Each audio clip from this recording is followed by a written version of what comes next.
मैं 100 टन वजनी विशाल मछली के पेट के अंदर पहुंच गया था। बाहर की दुनिया में केवल अथाह समुद्र था, कहीं भी जमीन नहीं थी। यह विशाल मछली समय समय पर समुद्री पानी के साथ कुछ सप्लाई बॉक्स निगल लेती थी जो उसके पेट में आ जाते थे। उन बॉक्सों को खोलने पर लोगों को पानी, खाना और पेट के अंदर जीवित रहने में मदद करने वाले औजार या ब्लूप्रिंट मिलते थे। यह मछली खतरनाक समुद्री जीवों को भी निगल जाती थी। इंसानों के पास जीवित रहने का एक ही तरीका था, लगातार खुद को विकसित करना और मजबूत बनाना। विशाल मछली समुद्री शैवाल खाती थी। हर बार जब वह भोजन करती, उसके पेट में भारी मात्रा में समुद्री पानी भर जाता। पानी निकल जाने के बाद बड़ी मात्रा में शैवाल पीछे रह जाते। तब मछली तैरना बंद कर देती और अपने पेट में मौजूद शैवाल को पचाने लगती। वे शैवाल धीरे धीरे पाचन कुंड की ओर बढ़ते रहते थे। मुझे एक विशेष शक्ति मिली हुई थी जिसकी मदद से मैं इस विशाल मछली के मन की बातें सुन सकता था। उसी से मुझे पता चला कि अगर मैं खुद शैवाल को उठाकर पाचन कुंड में डाल दूं तो मछली उन्हें जल्दी पचा लेती है। इससे वह ज्यादा देर तक तैरती रहती और परिणाम स्वरूप मुझे दूसरों की तुलना में कहीं अधिक सप्लाई बॉक्स मिलते थे। लेकिन इस बार शैवाल उठाते समय एक दुर्घटना हो गई। अचानक मेरी बांह पर किसी चीज ने लंबा चीरा लगा दिया। मैं घबराकर पीछे हट गया। तभी आसपास किसी कठोर कवच के मांस से टकराने जैसी आवाज गूंज उठी। मेरी बांह से लगातार खून बह रहा था, इसलिए मुझे जल्द से जल्द पट्टी करने का उपाय ढूंढना था। मैंने सांस रोककर सावधानी से शैवाल के ढेर के पास जाना शुरू किया। आखिरकार मुझे उस जीव का चेहरा दिखाई दिया। वह एक असामान्य रूप से बड़ा झींगा था जिसके सिर पर एक बेहद तेज और नुकीला कांटा निकला हुआ था। मेरी बांह पर लगा घाव शायद उसी कांटे की वजह से हुआ था। हालांकि वह ज्यादा आक्रामक नहीं लग रहा था, वह बस वहीं उछल कूद कर रहा था। अब मेरा डर धीरे धीरे खत्म हो चुका था और उसकी जगह गुस्से ने ले ली थी। मेरे पास कोई दवा या मेडिकल सामान नहीं था। अगर घाव में संक्रमण हो जाता तो मेरी जान भी जा सकती थी। गुस्से में मैंने उस बड़े झींगे को एक लात मारकर दूर फेंक दिया ताकि वह दोबारा मुझे घायल न कर सके। फिर मैंने अपनी बनियान का एक टुकड़ा फाड़कर घाव पर बांधा और किसी तरह खून रोकने की कोशिश की। इसके बाद मैं फिर से शैवाल को पाचन कुंड तक पहुंचाने लगा, लेकिन अब हर बार हाथ बढ़ाते समय बहुत सावधानी बरतता था ताकि कहीं दूसरा झींगा छिपा ना हो। जब सारा शैवाल पहुंचा दिया गया तब मैंने सोचना शुरू किया कि उस बड़े झींगे का क्या किया जाए। पहले तो मन हुआ कि उसे सीधा पाचन कुंड में फेंक दूं, लेकिन फिर उसका मजबूत कवच देखकर मेरा मन बदल गया। अगर मैं उसका कवच सही सलामत उतार सकूं तो उसे अपनी बांह पर बांधकर एक तरह का कवच बना सकता था। भविष्य में किसी खतरनाक जीव के हमले से कुछ सुरक्षा मिल जाती। उसके सिर का नुकीला कांटा भी एक चाकू की तरह इस्तेमाल किया जा सकता था। यह सोचकर मैंने झींगे को मारने का फैसला किया। मैंने सप्लाई बॉक्स से एक लकड़ी निकाली और पूरी ताकत से झींगे पर दे मारी। फिर उसके कमजोर सिर पर लगातार वार करता रहा। उसे मारने में मुझे लगभग 15 मिनट लग गए। उसके बाद मैंने एक पैर उसके शरीर पर रखा और दूसरे पैर से उसके सिर के कांटे पर जोर से दबाव डाला। कांटा टूटकर अलग हो गया। फिर उसी कांटे की मदद से मैंने धीरे धीरे उसका पूरा कवच उतार लिया। पारदर्शी और चमकदार झींगे का मांस देखकर मेरे मुंह में पानी आ गया। मैंने मन ही मन सोचा, काश मेरे पास आग होती। मुझे कच्चा मांस खाने की आदत नहीं थी और यह तो किसी अज्ञात दुनिया का जीव था। उसे कच्चा खाने की हिम्मत मुझ में बिल्कुल नहीं थी। तभी पूरा पेट हल्का हल्का कांपने लगा। मैं समझ गया कि विशाल मछली फिर से तैरना शुरू कर चुकी है। मैंने झींगे का मांस सप्लाई बॉक्स में रख दिया और अपनी बांह पर बंधे कपड़े की ओर देखा। घाव से फिर से खून रिसने लगा था। मुझे पता था कि इतनी साधारण पट्टी काफी नहीं होगी, इसलिए मैंने सिस्टम इंटरफेस खोलकर विश्व व्यापार चैनल, वर्ल्ड ट्रेडिंग चैनल में प्रवेश किया। मैं देखना चाहता था कि क्या कोई इलाज से जुड़ी वस्तु बेच रहा है, लेकिन ज्यादातर लोग इस समय खाने पीने की चीजों का लेन देन कर रहे थे, जिससे मेरी चिंता और बढ़ गई। काफी देर तक खोजने के बाद आखिर मुझे एक संदेश दिखाई दिया। एक मेडिकल हेमोस्टैटिक बैंडेज, खून रोकने वाली पट्टी के बदले 3 ब्रेड चाहिए। मेडिकल सामान जीवन रक्षक होता है, पहले आओ पहले पाओ। मैं तुरंत बड़बड़ाया, 3 ब्रेड? ये तो बहुत ज्यादा है। लेकिन मेरी बांह से लगातार खून बह रहा था। मेरे पास समय नहीं था। समस्या यह थी कि मेरे पास केवल 2 ब्रेड थी। सौदा करने के लिए वे पर्याप्त नहीं थी। इसलिए मैंने उस व्यापारी की प्रोफाइल खोली और उससे मोल भाव करने की कोशिश की। दोस्त, 3 ब्रेड बहुत ज्यादा है, 1 ब्रेड में सौदा कर लो। उसने तुरंत जवाब दिया, नहीं, यह जान बचाने वाली चीज है। ट्रेड चैनल में देख लो, और कोई मेडिकल सामान बेच भी नहीं रहा। क्या बात है भाई, कहीं घायल तो नहीं हो गए? मैं सच बताना नहीं चाहता था। अगर उसे पता चल जाता कि मैं घायल हूँ तो वह और भी ऊंची कीमत मांग सकता था। नहीं, ऐसी बात नहीं है, बस मैं पहले से तैयारी करके रखने में विश्वास करता हूँ। अच्छा, यह तो सही बात है भाई, तब तो मैं यह पट्टी बेचूंगा ही नहीं, भविष्य के लिए अपने पास रख लेता हूँ। सलाह के लिए धन्यवाद। ये सुनते ही मैं घबरा गया। अरे नहीं, ऐसा मत करो, 2 ब्रेड कैसी रहेंगी? उसने हंसते हुए जवाब दिया, भाई तुम घायल हो ना? मैं समझ गया कि उसने मेरी बातों से अंदाजा लगा लिया है। आखिर इस दुनिया में आए अभी केवल दूसरा दिन था। जब हर कोई खाने का इंतजाम करने में लगा था, तब केवल मैं मेडिकल सामान खरीदने की कोशिश कर रहा था। इससे बहुत कुछ साफ हो जाता था। मैंने दांत भींच कर लिखा, 2 ब्रेड और 1 बोतल पानी, यही मेरा पूरा राशन है। अगर इससे भी सौदा नहीं होगा तो मेरे पास कुछ नहीं बचा। यह सच भी था। अगर यह सौदा हो जाता तो मेरे पास केवल 2 बोतल पानी बचती, और अगर आज मिलने वाले 3 सप्लाई बॉक्सों में खाना न निकला तो मुझे सिर्फ पानी पीकर दिन गुजारना पड़ता। कुछ देर बाद उसने जवाब दिया, भाई हर इंसान इतना बुरा नहीं होता। मैं तुम्हारी मजबूरी का फायदा नहीं नहीं उठाऊंगा। एक ब्रेड और एक बोतल पानी दे दो, पट्टी तुम्हारी। यह पढ़कर मैंने राहत की सांस ली। मुझे यकीन ही नहीं हुआ, क्या सच में मुझे कोई अच्छा इंसान मिल गया था। अगले ही पल उसने ट्रेड रिक्वेस्ट भेज दी। कीमत सचमुच बदलकर एक ब्रेड और एक बोतल पानी हो चुकी थी। मैंने बिना एक पल गंवाए तुरंत स्वीकार एक्सेप्ट बटन दबा दिया और तभी मेरे सप्लाई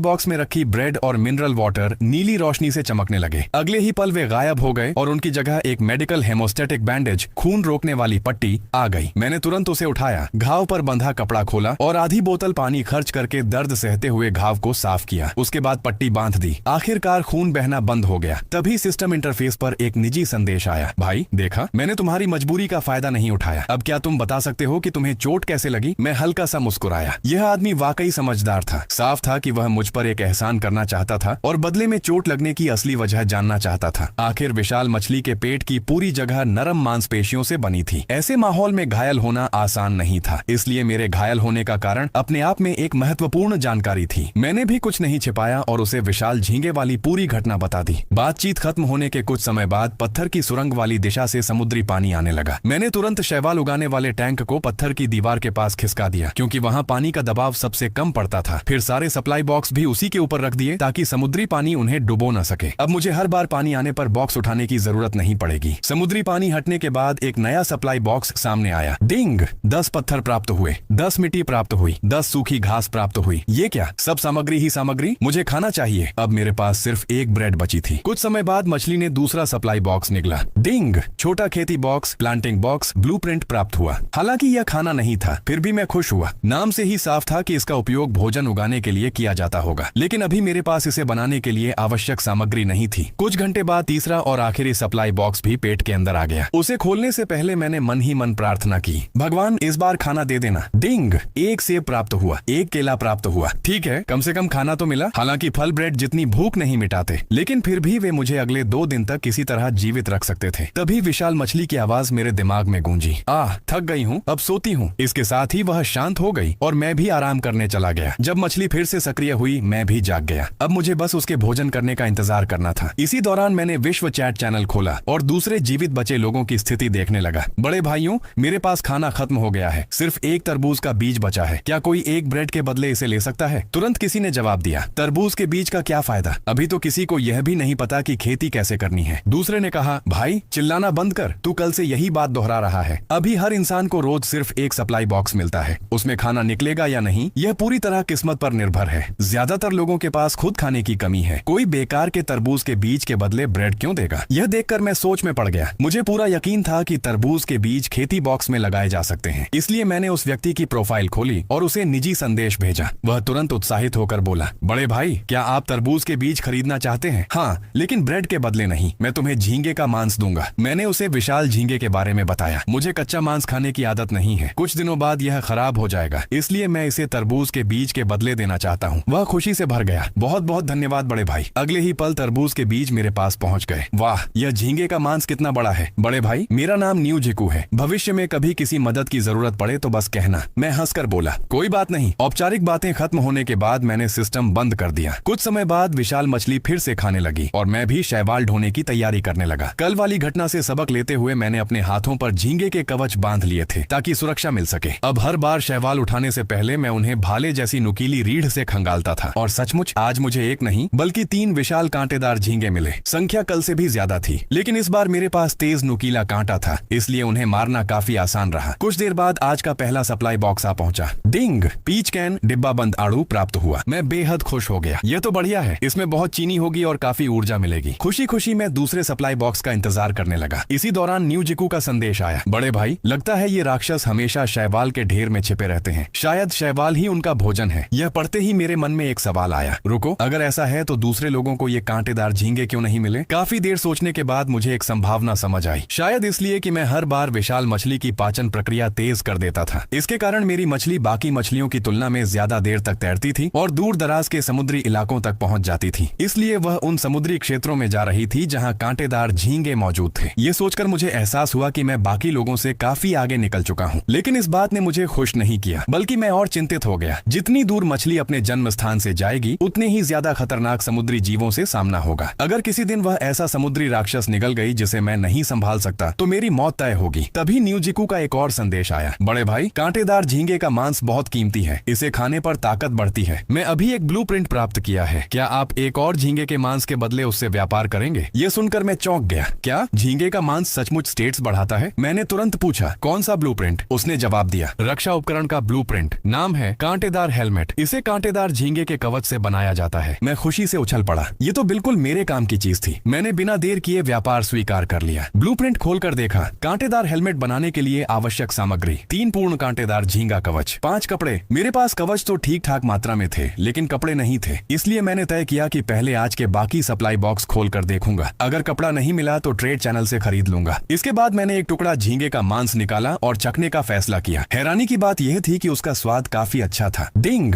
कांटेदार झींगा मांस उपयोग किया। शक्ति पल्सी 1। सिस्टम की आवाज सुनते ही मैंने तुरंत अपना स्टेटस पैनल खोला। मेरी शक्ति सचमुच 1 अंक बढ़ चुकी थी। हालांकि शरीर में कोई खास बदलाव महसूस नहीं हुआ। शायद सिर्फ 1 अंक बढ़ने की वजह से फर्क अभी बहुत मामूली था। 2-3 घंटे बाद आज का दूसरा सप्लाई बॉक्स विशाल मछली के पेट में आ गया। डिंग, 10 पत्थर प्राप्त हुए, 10 लकड़ियां प्राप्त हुई, 10 कपड़े के टुकड़े प्राप्त हुए। मेरा दिल खुशी से उछल पड़ा। आखिर कपड़ा मिल ही गया। मैंने तुरंत कांटेदार झींगा हेलमेट का ब्लूप्रिंट खोला और निर्माण पर क्लिक किया। 3 कांटेदार झींगे के कवच और 5 कपड़े के टुकड़े नीली रोशनी में चमक उठे। कुछ ही सेकंड बाद मेरे हाथ में एक मजबूत हेलमेट दिखाई दिया, जिसके ऊपर 3 नुकीले कांटे खड़े थे। मैंने उसे पहनकर देखा, आकार बिल्कुल सही था। फिर सावधानी से उसे उतारकर एक खाली सप्लाई बॉक्स में रख दिया। मैंने तय किया कि कल शैवाल ढोते समय इसे पहनूंगा। तभी न्यूजिकू का संदेश आया, बड़े भाई, मैंने कांटेदार झींगे का मांस खा लिया, लेकिन इस बार कोई शक्ति अंक नहीं मिला। मैंने बिना हैरान हुए सिर हिलाया। लगता था कि कांटेदार झींगे का मांस केवल पहली बार खाने पर ही शक्ति बढ़ाता है। कुछ देर बाद उसके संदेश का लहजा थोड़ा संकोची हो गया। बड़े भाई, जो ब्लूप्रिंट मैंने आपको दिया था वह काफी दुर्लभ है। क्या आप मुझे एक और झींगे का मांस दे सकते हैं? असल में मेरे पास केवल 2 ही झींगे थे। एक मैंने आपके साथ ट्रेड किया और दूसरा खुद खा लिया। मैंने जवाब दिया, कल देखते हैं, अगर मुझे और झींगे मिले तो एक तुम्हें दे दूंगा। मैंने इस बात को ज्यादा गंभीरता से नहीं लिया। आखिर एक रक्षा उपकरण का ब्लूप्रिंट वास्तव में एक झींगे के मांस से कहीं अधिक मूल्यवान था। लेकिन मैं यह भी नहीं जानता था कि न्यूजिकू सच बोल रहा है या नहीं। क्या पता दूसरा झींगा खाने पर भी शक्ति बढ़ती हो और वह जानबूझकर मुझे धोखा दे रहा हो। इसलिए मैंने तय किया कि बचे हुए झींगे का मांस कल खुद खाऊंगा। अगर उससे शक्ति नहीं बढ़ी तभी अगला मांस उसे दूंगा। कुछ देर बाद समुद्री पानी फिर पत्थर की सुरंग से अंदर आया। आज का आखिरी सप्लाई बॉक्स भी पहुंच गया। डिंग, एक हीट पैक प्राप्त हुआ। मैं उत्साहित हो गया। क्या इसका मतलब है कि कल मैं झींगे का मांस पका सकता हूं? लेकिन अगले ही पल मैंने सिर हिला दिया। नहीं, यह हीट पैक केवल एक बार इस्तेमाल किया जा सकता था। सिर्फ एक झींगे का मांस पकाने के लिए इसे खर्च करना बहुत बड़ी बर्बादी होती। जब मैं दोबारा जागा तब इस दुनिया में आए हुए 4 दिन हो चुके थे। सबसे पहला काम मैंने यही किया कि बचे हुए झींगे का मांस नाश्ते में खा लिया। न्यूजिको ने सच कहा था, इस बार मुझे कोई अतिरिक्त शक्ति अंक नहीं मिला। इससे मुझे थोड़ी निराशा हुई। कुछ समय बाद मैंने कल बनाया हुआ कांटेदार हेलमेट पहन लिया और शैवाल ढोने की तैयारी करने लगा। तभी अचानक मुझे विशाल मछली की मासूम आवाज सुनाई दी। बहुत बुरा है, हर जगह यही चीजें हैं, हमेशा मेरा खाना छीनती रहती हैं। उसकी आवाज गुस्से से भरी हुई थी। लगता था कि कांटेदार झींगे भी शैवाल खाते थे और मछली के भोजन के लिए उससे प्रतिस्पर्धा कर रहे थे। इसका मतलब था कि आज शैवाल के बीच बहुत सारे झींगे मिलने वाले थे। मुझे पहले से भी ज्यादा सावधान रहना होगा। साथ ही यह भी साफ था कि विशाल मछली अब ऐसे समुद्री क्षेत्र में पहुंच चुकी थी जहां कांटेदार झींगों की संख्या बहुत अधिक थी। अचानक पूरा पेट जोर जोर से हिलने लगा। फिर पूरा पेट एक तरफ झुक गया। कुछ ही सेकंड में वह लगभग सीधा खड़ा हो गया। मैं तैयार नहीं था। मेरा शरीर सीधे मांस की दीवार से जा टकराया। सौभाग्य से दीवार नरम थी। मुझे सिर्फ चक्कर आए, कोई गंभीर चोट नहीं लगी। लेकिन शैवाल उगाने वाले टैंक का सारा पानी बाहर फैल गया। पिछले कुछ दिनों में जमा किए गए सारे सप्लाई बॉक्स भी चारों तरफ बिखर गए। मैंने तुरंत एक बॉक्स को कसकर पकड़ लिया। उसके अंदर मेरा पीच कैन और हीट पैक रखा हुआ था। ये दोनों चीजें बेहद कीमती थी। उन्हें कुछ नहीं होना चाहिए था। मैं घबरा गया। आखिर हुआ क्या है? क्या विशाल मछली पर किसी दूसरे जीव ने हमला कर दिया है? हालांकि मछली का आकार बहुत बड़ा था, लेकिन इस रहस्यमयी दुनिया में उससे भी बड़े जीव मौजूद हो सकते थे। तभी अचानक धड़ाम, बिजली की गड़गड़ाहट जैसी एक भयानक आवाज मछली के शरीर को चीरती हुई पेट तक पहुंची। भयंकर ध्वनि तरंगे पूरे शरीर में फैल गईं। मुझे ऐसा लगा जैसे किसी ने मेरे सिर पर हथौड़ा मार दिया हो। दर्द से मेरा सिर फटने लगा। उसी समय विशाल मछली की आवाज फिर सुनाई दी। मेरा खाना छीनते हो? एक पूंछ मारूंगी तो सब उड़ जाओगे। उसकी बात सुनते ही मुझे सारी स्थिति समझ आ गई। मैं हक्का बक्का रह गया। तो यह किसी दुश्मन का हमला नहीं था। मछली बस झींगों को अपनी पूंछ से उड़ा रही थी। अब मेरा डर काफी कम हो गया। कुछ देर बाद पेट भी सामान्य स्थिति में लौट आया। मैंने आराम किया और फिर शैवाल टैंक को वापस सीधा कर दिया। हालांकि उसके अंदर बहुत कम पानी बचा था, लेकिन मछली जल्द ही खाने वाली थी, इसलिए उसे फिर भर दिया जाएगा। फर्श पर बिखरे सारे सप्लाई बॉक्स भी मैंने वापस इकट्ठा कर लिए। तभी विशाल मछली ने फिर भोजन करना शुरू कर दिया। समुद्री पानी पेट में भरने लगा। मैंने तुरंत सिस्टम खोला और शैवाल टैंक पर मरम्मत विकल्प दबा दिया। ताजा पानी अपने आप टैंक में भर गया। इसके बाद मैं फिर शैवाल ढोने के काम में लग गया। साथ ही पूरी सावधानी रख रहा था कि कोई कांटेदार झींगा मुझे घायल न कर दे। लेकिन जब सारा काम खत्म हुआ तो मुझे एक बेहद सुखद आश्चर्य मिला। शैवाल के बीच कुल 10 मरे हुए कांटेदार झींगे पड़े थे। स्पष्ट था कि वे सभी विशाल मछली की पूंछ के वार से मारे गए थे। अभी थोड़ी देर पहले उसकी पूंछ की आवाज ने ही मुझे लगभग बेहोश कर दिया था। उसकी असली ताकत का अंदाजा लगाया जा सकता था। और यह तो केवल दिन का पहला भोजन था। अगर पूरे दिन में मछली कई बार भोजन करेगी तो शायद 5-6 दर्जन झींगे इकट्ठे हो जाएं। लेकिन एक समस्या थी, अगर मैं उन्हें यूं ही छोड़ देता तो अगली बार आने वाला समुद्री पानी उन्हें बहा कर ले जाता। तभी मेरे दिमाग में एक विचार आया, मैं एक और शैवाल टैंक बनाऊंगा। फिर दोनों टैंकों को पेट की दीवार के साथ त्रिकोण आकार में रखूंगा और बीच की जगह में झींगों को जमा करूंगा। वैसे भी मेरे पास निर्माण सामग्री की कमी नहीं थी। जल्द ही दूसरी बार भोजन शुरू हुआ। मैंने झींगों को एक कोने में जमा किया और अपने शरीर से उन्हें पानी के बहाव से बचाया। फिर शैवाल टैंक का ब्लूप्रिंट खोला और दूसरा टैंक बना लिया। दोनों टैंकों को योजना के अनुसार रख दिया। अब उनके बीच का त्रिकोणीय क्षेत्र झींगों के भंडारण के लिए सुरक्षित था। आज इस दुनिया में मेरा चौथा दिन था। मछली के भोजन के दौरान अचानक समुद्री पानी के साथ कई मीटर लंबा एक अज्ञात जीव भी पेट में आ गया। स्थिति और भी खराब तब हो गई जब मेरा टॉर्च उसी समय बंद हो गया। बैटरी पूरी तरह खत्म हो चुकी थी। प्रकाश गायब होते ही पूरा पेट घने अंधकार में डूब गया। अगले ही पल वह अज्ञात जीव पानी से उछलकर मेरी ओर झपटा। मैंने पूरी ताकत से आंखें फाड़कर देखने की कोशिश की, लेकिन सब व्यर्थ था। घोर अंधकार में अज्ञात का भय कई गुना बढ़ चुका था। और तभी कड़क एक तेज और डरावनी आवाज अंधेरे में गूंज उठी। अचानक मेरे सिर पर जोरदार हमला हुआ। मुझे महसूस हुआ कि किसी जीव के पंजे मेरे कांटेदार हेलमेट पर बुरी तरह जकड़ गए हैं। तेज नुकीली चीजों के रगड़ने की कर्कश आवाज गूंज उठी। अत्यधिक भय के कारण मेरा पूरा शरीर सुन्न पड़ गया। मेरे बाएं हाथ में पकड़ा हुआ कांटा लगातार कांप रहा था। मैं बार बार खुद से कह रहा था, शांत रहो, शांत रहो। तभी मुझे महसूस हुआ कि कोई चीज मेरी गर्दन के चारों ओर लिपट गई है। उसका स्पर्श चिपचिपा और फिसलन भरा था। एक पल में मेरी खोपड़ी सुन्न हो गई। चारों तरफ घना अंधेरा था। मेरे दिमाग ने तुरंत कल्पना कर ली कि किसी विशाल राक्षस का हाथ मेरी गर्दन पकड़ चुका है। अगले ही पल वह चीज कसने लगी। मेरी सांस रुकने लगी। चेहरा लाल पड़ गया। मौत का ठंडा एहसास मेरे पूरे शरीर में फैल गया। उसी क्षण मेरे शरीर में एड्रेनालिन का विस्फोट हुआ। डर और सुन्नता का आधे से ज्यादा असर गायब हो गया। उनकी जगह असीम क्रोध ने ले ली। चपाक! मैंने पूरी ताकत से बाएं हाथ का कांटा उस चीज की ओर घोंप दिया। उस समय मुझे इस बात की भी परवाह नहीं थी कि कहीं गलती से मैं अपनी ही गर्दन न घायल कर बैठूं। अज्ञात जीव तुरंत तीखी छी छी जैसी आवाज निकालने लगा। तभी मुझे एहसास हुआ कि आवाज मेरे सिर के ऊपर से आ रही है। मैंने दाएं हाथ से भी पागलों की तरह ऊपर वार करना शुरू कर दिया। कुछ ही क्षणों में मैंने उस जीव के शरीर को काट दिया। कटे हुए हिस्से बेतहाशा फड़फड़ाने लगे। दुर्गंधयुक्त तरल मेरे चेहरे पर छिटक गया और मेरी गर्दन से लिपटी हुई चीज भी नीचे गिर गई। कुछ देर बाद वह जीव पूरी तरह शांत हो गया, लेकिन उसके पंजे अब भी मेरे हेलमेट में मजबूती से ढांसे हुए थे। अब एड्रेनालिन का असर धीरे धीरे खत्म हो रहा था। डर फिर लौटने लगा। मैं हिलने की हिम्मत भी नहीं जुटा पा रहा था। मैं तब तक वहीं बैठा रहा जब तक सारा समुद्री पानी वापस नहीं निकल गया। उसके बाद मैंने हिम्मत करके टॉर्च को चार्ज किया। जैसे ही रोशनी जली, मैंने देखा कि किसी जीव का कटा हुआ शरीर शैवाल टैंक पर पड़ा था और उससे खून टपक रहा था। मैंने हेलमेट उतारा और जो देखा उससे मेरी रीढ़ में सिहरन दौड़ गई। 4 सुई जैसी नुकीली दांत हेलमेट में गहराई तक धंसे हुए थे। जब मैंने उस जीव का पूरा शरीर देखा तो मेरी पीठ पर ठंडा पसीना निकल आया। वह जीव मेरा सिर चबा सकता था। उसने मेरी खोपड़ी नहीं भेदी। यह केवल मेरी किस्मत थी। असल में मेरा हेलमेट उसके दांत रोकने के लिए पर्याप्त मजबूत नहीं था। मैं इसलिए बच गया क्योंकि हेलमेट के ऊपर लगे 3 कांटों ने उसके दांतों और हेलमेट के मुख्य भाग के बीच थोड़ी दूरी बना दी थी। इसी वजह से उसके दांत मेरे सिर तक नहीं पहुंच पाए। मैंने राहत की सांस ली। न्यूजिकू ने तो सचमुच मेरी जान बचा ली। अगर उसने मुझे हेलमेट का ब्लूप्रिंट न दिया होता तो शायद मैं मर चुका होता। मैंने तुरंत सिस्टम का जीव जंतु विवरण पैनल खोला। वहां मुझे उस राक्षस की जानकारी मिल गई। नाम हेयरी हेड ब्लडवर्म, बालों वाला रक्त कीड़ा, लंबाई 2 से 3 मीटर, भोजन, रक्त विवरण, विशाल जीवों के शरीर के भीतर रहने वाला एक परजीवी जीव। इसके नुकीले दांत आसानी से एक वयस्क इंसान की खोपड़ी को भेद सकते हैं। इसके दांतों का उपयोग उपकरण बनाने में किया जा सकता है। जानकारी पढ़ने के बाद मेरा डर और बढ़ गया। आज मैं पूरी तरह किस्मत के भरोसे बचा था। अगर मुझे पहले हेलमेट न मिला होता तो मैं निश्चित रूप से मर जाता। तभी पत्थर की सुरंग से फिर समुद्री पानी आने की आवाज सुनाई दी। मुझे याद आया कि विशाल मछली का भोजन अभी खत्म नहीं हुआ था। मैंने जल्दी से उस रक्त कीड़े का सिर हेलमेट से अलग किया और उसे एक तरफ फेंक दिया। फिर हेलमेट दोबारा पहन लिया। इस बार मैं शैवाल टैंकों के बीच बने त्रिकोणीय सुरक्षित क्षेत्र से बाहर नहीं निकला। सौभाग्य से भोजन समाप्त होने तक मुझे कोई दूसरा रक्त कीड़ा नहीं मिला। तब जाकर मैं बाहर निकला और शैवाल ढोने का काम शुरू किया। अब मैं और भी सतर्क हो चुका था। हर थोड़ी देर में टॉर्च चार्ज करता रहता ताकि अचानक अंधेरा न हो जाए। अभी अभी अंधेरे में अज्ञात राक्षस से सामना करने का अनुभव मैं दोबारा नहीं झेलना चाहता था। करीब आधे घंटे बाद सारा शैवाल पाचन कुंड में पहुंचा दिया गया। मैंने रक्त कीड़े के अवशेष भी वहीं फेंक दिए। फिर मैंने पूरे दिन की कमाई गिनी। आज मुझे कुल 88 कांटेदार कांटेदार झींगे मिले थे। इनमें से 8 जीवित पकड़े गए थे, इसलिए उनके कवच पूरी तरह सुरक्षित थे। उनका उपयोग नए कांटेदार हेलमेट बनाने में किया जा सकता था। बाकी 50 झींगों के कवच बुरी तरह टूट चुके थे और किसी काम के नहीं थे, इसलिए मैंने फैसला किया कि उनके मांस को ट्रेड चैनल में बेच दूंगा। इसके बाद मैंने सिस्टम खोला, न्यू जिकू की प्रोफाइल खोली और उसे सीधे 3 कांटेदार झींगे भेज दिए। साथ ही एक नया बना हुआ कांटेदार हेलमेट भी उपहार में दे दिया। कुछ समय बाद आज का पहला सप्लाई बॉक्स आया। डिंग,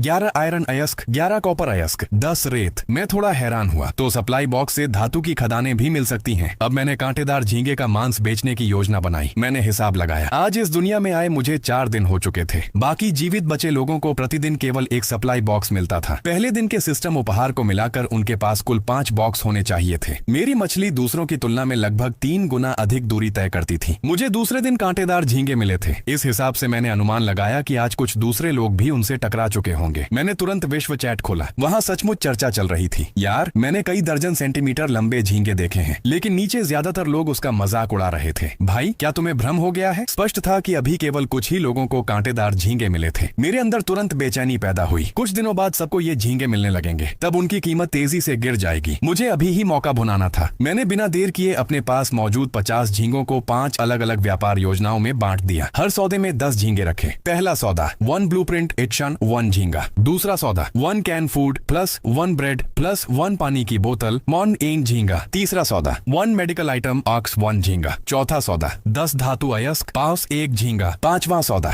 50 सामान्य निर्माण सामग्री ऑस 1 झींगा। इसके बाद मैंने विश्व चैट में घोषणा कर दी, कांटेदार झींगे का मांस बिक्री के लिए उपलब्ध है। ट्रेड चैनल देखें, इसे खाने से शक्ति +1 बढ़ती है। मात्रा सीमित है, पहले आओ पहले पाओ। मेरी घोषणा करते ही पूरा चैट चैनल फट पड़ा। कुछ लोग मुझ पर हंस रहे थे, कुछ लोग बहस कर रहे थे। क्या तुम वीडियो गेम खेल खेल कर पागल हो गए हो? झींगा खाकर शक्ति बढ़ती है? क्या बकवास है। तभी किसी और ने जवाब दिया, वह पागल है या नहीं मुझे नहीं पता, लेकिन असली बेवकूफ तुम हो। सिस्टम में पहले से ही स्टेटस पैनल मौजूद है। अगर पैनल है तो आंकड़े बढ़ना भी संभव है। स्टेटस पैनल के अस्तित्व का मतलब ही क्या है? क्या वह पॉइंट बढ़ाने के लिए नहीं बनाया गया? इसके बाद बहुत से लोग सोचने लगे कि उन्हें मेरे साथ व्यापार करना चाहिए या नहीं। कुछ लोग मेरी 5 व्यापार योजनाओं पर चर्चा करने लगे कि उनमें से कौन सी सबसे अधिक फायदेमंद है। बहुत जल्द दूसरे जीवित बचे लोग मुझसे व्यापार करने लगे। ज्यादा समय नहीं बीता था कि मैं 43 कांटेदार झींगे सफलतापूर्वक बेच चुका था। केवल 7 झींगे बचे थे जिन्हें मैं ब्लूप्रिंट के बदले व्यापार करना चाहता था। ये साफ दिखा रहा था कि ब्लूप्रिंट बेहद दुर्लभ थे और जिन लोगों को ब्लूप्रिंट मिले भी थे वे स्वाभाविक रूप से पहले उन्हें अपने लिए रखना चाहते थे। 3 घंटे बाद विशाल मछली ने दूसरा सप्लाई बॉक्स निगल लिया, लेकिन अब तक किसी ने भी ब्लूप्रिंट के बदले व्यापार नहीं किया था। मैंने बेबसी से सोचा, लगता है इन 7 झींगों को भी सामान्य संसाधनों के बदले ही बेचना पड़ेगा। फिर मैंने दूसरा सप्लाई बॉक्स खोला। डिंग, मिनरल वाटर X3। मैंने अपने आसपास रखे व्यापार से मिले ढेर सारे संसाधनों को देखा और मुस्कुरा दिया। ठीक ही है, वैसे भी अब मुझे पानी की कोई कमी नहीं थी। इसके बाद मैंने व्यापार में मिली 3 ब्लूप्रिंट्स देखी। लकड़ी की नींव वुडन फाउंडेशन ब्लूप्रिंट, लोहे के पेन नाइफ का ब्लूप्रिंट, कांटेदार leg armour spiked leg armour blueprint. मेरा ध्यान तुरंत कांटेदार लेग आर्मर पर चला गया। लगता था कि यह और कांटेदार हेलमेट एक ही सेट का हिस्सा है, बस पता नहीं पूरा सेट इकट्ठा हो पाएगा या नहीं। मैंने तुरंत तीनों ब्लूप्रिंट इस्तेमाल कर लिए। लकड़ी की नींव ब्लूप्रिंट, आवश्यक सामग्री लकड़ी X20, लोहे का पेन नाइफ ब्लूप्रिंट, आवश्यक सामग्री लोहे की कील X1, लकड़ी X1। मैं एक पल के लिए चौंक गया, लोहे की कील कहां से लाऊं? लगता था कि यह हथियार फिलहाल नहीं बन पाएगा। कांटेदार लेग आर्मर ब्लूप्रिंट, आवश्यक सामग्री कांटेदार झींगे के कवच X8, कपड़े X10। हालांकि इस समय मेरे पास केवल 5 कवच थे, लेकिन मुझे विश्वास था कि कल तक पर्याप्त कवच मिल जाएंगे। ब्लूप्रिंट देखने के बाद मैंने व्यापार से मिले खाद्य पदार्थों की जांच की। डिब्बा बंद भोजन X10, bread X10, mineral water X10। कम से कम कुछ समय तक भोजन की चिंता नहीं थी। मेडिकल सामान में 9 खून रोकने वाली पट्टियां, 1 डिब्बा एंटीबायोटिक दवा, धातु के संसाधन आयरन अयस्क X50, कॉपर अयस्क X50, कुल 100 यूनिट, आधारभूत निर्माण सामग्री कुल 500 यूनिट। इसके बाद मैंने लकड़ी की नींव बनाने का फैसला किया। मैं देखना चाहता था कि यह आखिर कैसी दिखती है। ब्लूप्रिंट खोला और निर्माण पर क्लिक किया। अचानक मेरे सामने 4 लकड़ी के खंभों पर टिका हुआ एक प्लेटफॉर्म प्रकट हो गया। मैं खुशी से चिल्ला पड़ा। इसकी ऊंचाई बिल्कुल ऐसी थी कि समुद्री पानी इसे छू नहीं सकता था। अब मुझे हर दिन कई बार समुद्री पानी में भीगना नहीं पड़ेगा। पिछले कुछ दिनों से मेरा पूरा शरीर लगातार गीला और चिपचिपा बना रहता था। वह एहसास बेहद खराब था। खुश होने के साथ साथ मुझे थोड़ी चिंता भी हुई। क्या यह नींव पर्याप्त मजबूत है? कहीं समुद्री पानी इसे बहाकर न ले जाए। मैंने पूरी ताकत से उसे धक्का दिया, लेकिन आश्चर्यजनक रूप से वह हिली तक नहीं। ऐसा लग रहा था मानो उसके चारों खंभे सीधे मछली के पेट की दीवार से जुड़े हुए हों। इसके बाद मैंने लगातार 6 लकड़ी की नींवें बनाई। उन्हें जोड़कर 2 बाय 3 का एक बड़ा प्लेटफॉर्म तैयार कर लिया। फिर अपने सभी सप्लाई बॉक्स उस पर रख दिए। अब मुझे उनके बह जाने की चिंता नहीं थी। तभी मुझे छोटा खेती बॉक्स याद आया। पहले मैं उसे बना नहीं पा रहा था। क्या ऐसा इसलिए था क्योंकि मेरे पास नींव नहीं थी? यह सोचते ही मेरी आंखें चमक उठी। मैंने तुरंत छोटा खेती बॉक्स निर्माण विकल्प दबाया और सचमुच इस बार वह सफलतापूर्वक बन गया। मैंने तुरंत तरबूज के बीज उसमें बो दिए। हालांकि यहाँ सूर्य की रोशनी नहीं थी। मुझे नहीं पता था कि तरबूज को पकने में कितना समय लगेगा। अब मेरे पास कोई विशेष काम नहीं बचा था, इसलिए मैं आरामदायक लकड़ी के प्लेटफॉर्म पर लेट गया। 3 घंटे बाद तीसरा सप्लाई बॉक्स आया। समुद्री पानी हटने के बाद मैं नीचे उतरा और बॉक्स खोला। डिंग! टाइटन जाइंट कुनफिश growth food illustration fragment X1। मैंने अनुमान लगाया कि यह किसी प्रकार का जानकारी वाला टुकड़ा है। शायद इसमें उन खाद्य पदार्थों की जानकारी होगी जो विशाल मछली की वृद्धि तेज करते हैं। लेकिन फिलहाल मेरे पास केवल एक टुकड़ा था। अकेले इसका कोई उपयोग नहीं था। अगले दिन जब मछली ने भोजन करना शुरू किया, मैं भी प्लेटफॉर्म पर जाग गया। मुझे कल वाले रक्त कीड़े का हमला याद आया, इसलिए मैं तुरंत प्लेटफॉर्म के सबसे अंदर वाले हिस्से में चला गया ताकि कोई जीव मुझे पानी में न घसीट सके। मैंने चारों तरफ ध्यान से देखा। पानी में कहीं भी रक्त कीड़े तैरते नहीं दिखे। मैंने राहत की सांस ली, लेकिन तभी एक और अप्रत्याशित घटना हुई। पानी के अंदर 2 चमकते हुए बिंदु दिखाई दिए। वे बिल्कुल आंखों की तरह लग रहे थे। ऐसा लग रहा था मानो कोई जीव मुझे घूर रहा हो। जब समुद्री पानी पीछे हटा तो वे दोनों रोशनी वाले बिंदु सतह पर आ गए। वे 2 गोलाकार चमकते जीव थे। मैं सावधानी से उनके पास गया, फिर कमर से कांटा निकालकर उनमें से एक को हल्का सा छुआ। तुरंत उसकी रोशनी धीमी पड़ गई। मैं सहज ही कुछ कदम पीछे हट गया, कहीं यह उसका हमला करने का तरीका न हो। लेकिन वह मुझमें कोई दिलचस्पी नहीं दिखा रहा था। उसने केवल अपनी 4 छोटी टेंटिकल जैसी भुजाएं हिलाईं। फिर शरीर दोबारा चमकने लगा। मैं उलझन में पड़ गया। आखिर यह चीज है क्या? मैंने तुरंत जीव जंतु पैनल खोला। सूर्य प्रकाश, गोल कृमि, सनलाइट स्फीयर वर्म, लंबाई 10 सेंटीमीटर, भोजन, रक्त। विवरण: एक चमकने वाला परजीवी जीव,